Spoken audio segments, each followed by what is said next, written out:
Hello dear student, आज हम class 9th chemistry का एक टॉपिक यहाँ पे डिस्कस करेंगे जो कि है इलेक्ट्रॉनिक कॉन्फ़िगरेशन।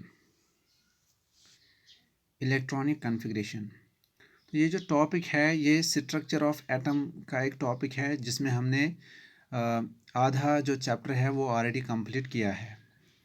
तो अगर आपने नहीं देखे हैं पहले वीडियोज़ इसके तो आप हमारी चैनल पे जाके इस चैप्टर के पहले 4-5 जो टॉपिक्स हैं वो आप देख लीजिएगा, ठीक है। तो चलिए हम स्टार्ट करते हैं। इलेक्ट्रॉनिक कॉन्फ़िगरेशन क्या होता है? इससे पहले मैंने आपको समझाया है कि एटम क्या होता है, एटम के अंदर कौन से सब एटॉमिक पार्टिकल्स होते हैं, और जब हम बात करते हैं तो 3 ऐसे सब एटॉमिक पार्टिकल्स होते हैं जिनको कि हम बोलते हैं electrons, protons and neutrons.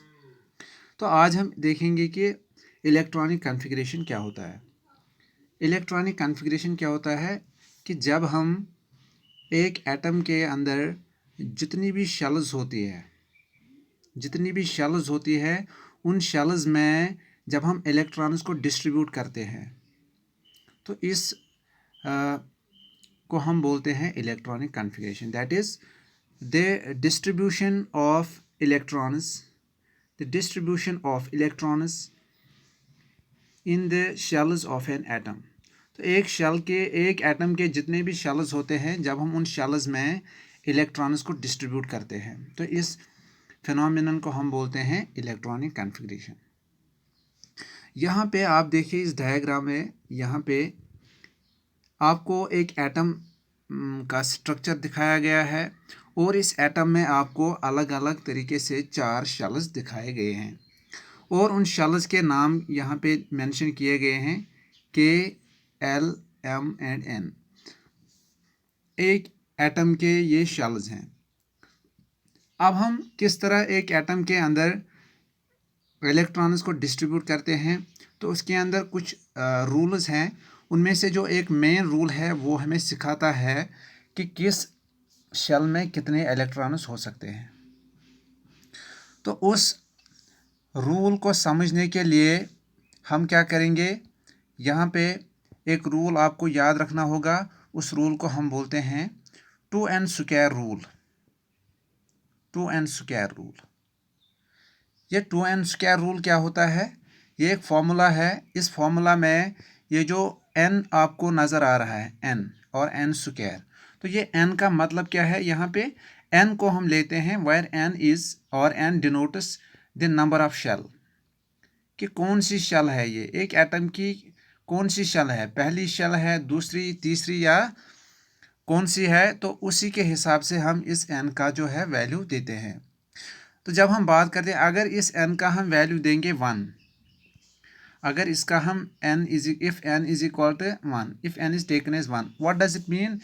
It means 1 means it is first shell।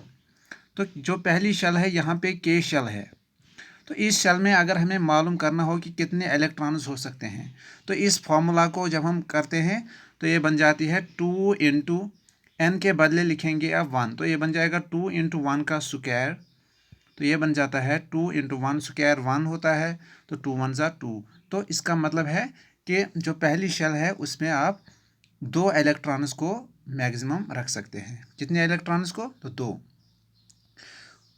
यहाँ पे हम आपको नज़र आ रहा है कि के शेल जो है ये पहली शेल होती है, तो इसके लिए हम वैल्यू लेते हैं n का 1। So the electrons that can be accommodated in this shell that is 2 electrons.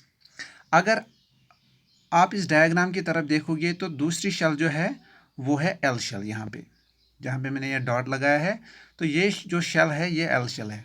अब इसका नंबर क्या आता है इस शेल का? ये दूसरे नंबर की शेल है। तो इस यहाँ पे अगर हम इसी फॉर्मूला के हिसाब से अगर हम अब इस n का वैल्यू n के बदले लेंगे 2, तो ये बन जाएगा 2n स्क्वायर के बदले हम लिखेंगे 2 इंटू 2 का स्क्वायर, क्योंकि n को हमने 2 से यहाँ पे सबमिट किया है इसका वैल्यू। तो ये बन जाएगा 2 इंटू 2 स्क्वायर होता है 4, तो 2 4 ज़ार 8। तो इसका मतलब क्या है? जो दूसरी शेल है एल शेल है तो इसमें आप ज़्यादा से ज़्यादा कितने इलेक्ट्रॉन्स रख सकते हैं? 8.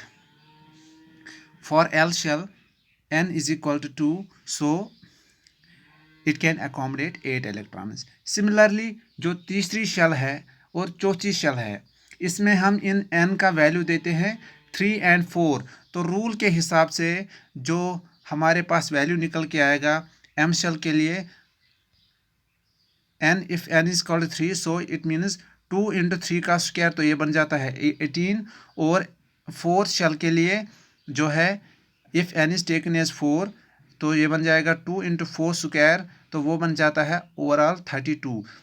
तो तीसरी और चौथी जो शेल होती है इनमें 18 और 32 इलेक्ट्रॉन्स अकोमोडेट होते हैं रेस्पेक्टिवली. सो ये है इलेक्ट्रॉनिक कॉन्फ़िगरेशन के रूल्स.